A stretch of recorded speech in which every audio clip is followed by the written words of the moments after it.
Hello students, तो आज से हम चैप्टर 2 की एक्सरसाइजेज स्टार्ट कर रहे हैं। So first exercise is exercise set 2.1। हर एक एक्सरसाइज का मैं पार्ट्स बना दूंगी। So this is part 1 for chapter 2। Okay, find the degrees of the following polynomials. Degree मतलब हाईएस्ट पावर, तो यहाँ पे डिग्री कितनी हो जाएगी 2। हाईएस्ट पावर क्या है, यहाँ पे 2 है। ठीक है, सेम ऐसे ही y की पावर सबसे हाईएस्ट है 3। ठीक है, सो डिग्री इज 3। यहाँ पर -9 को हम लोग लिख सकते हैं -9 फिर x⁻0 any variable with power 0। ठीक है, तो डिग्री हो जाएगा 0। ठीक है, नॉट 1, 0। एंड z की power 1। Now question number 2। Question number 2 में हमें बोला गया है कि right polynomials of degree 1। Degree 1 को हम लोग बोलते हैं लीनियर पॉलिनोमियल। ठीक है, जिसकी डिग्री 1 होती है उसको हम लोग बोलते हैं लीनियर पॉलिनोमियल। ठीक है, एग्जाम्पल जैसे कि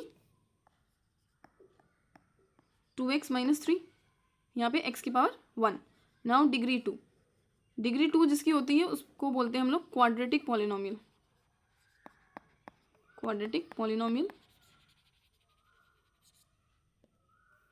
एग्जाम्पल 4x² - 7x + 2। ठीक है, नाउ डिग्री 3 जिसकी पावर हो, हाईएस्ट पावर हो, उसको बोलते हैं हम लोग क्यूबिक। हाईएस्ट पावर जिसकी 3 हो उसको बोलते हैं हम लोग क्यूबिक पॉलिनोमियल। ठीक है,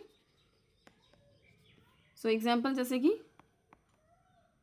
3x³ - 2x² + x - 4। ठीक है, now question number 3, what are the coefficients of x² x³ in the polynomial. मतलब कोफिशिएंट्स क्या होता है, जो हमारे पास कांस्टेंट वैल्यू होती है वेरिएबल के आगे, दैट इज कोफिशिएंट। तो x² के लिए हमारे पास कोफिशिएंट क्या है, दैट इज 6। ठीक है, और x³ के लिए कोफिशिएंट क्या है, x³, दिस इज x³, सो -3। ठीक है, -3 होगा क्योंकि प्लस में हमारा स्टैंडर्ड फॉर्म होता है, तो अगर माइनस है तो उसको हम लोगों को कंसिडर करना पड़ेगा।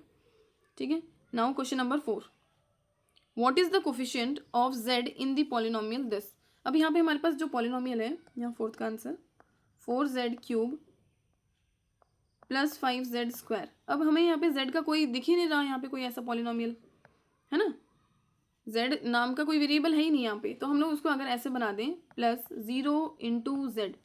ठीक है, तो क्या हम लोगों ने कुछ डिफरेंस किया यहाँ पे, पॉलिनोमियल एज इट इज है, क्योंकि 0 × कुछ भी 0 होता है।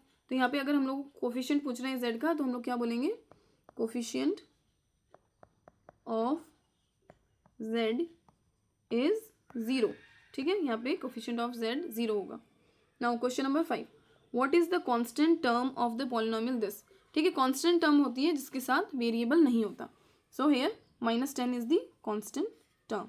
ठीक है, यहाँ पे हम लोग लिख सकते हैं 10th का आंसर, कांस्टेंट टर्म इज -10।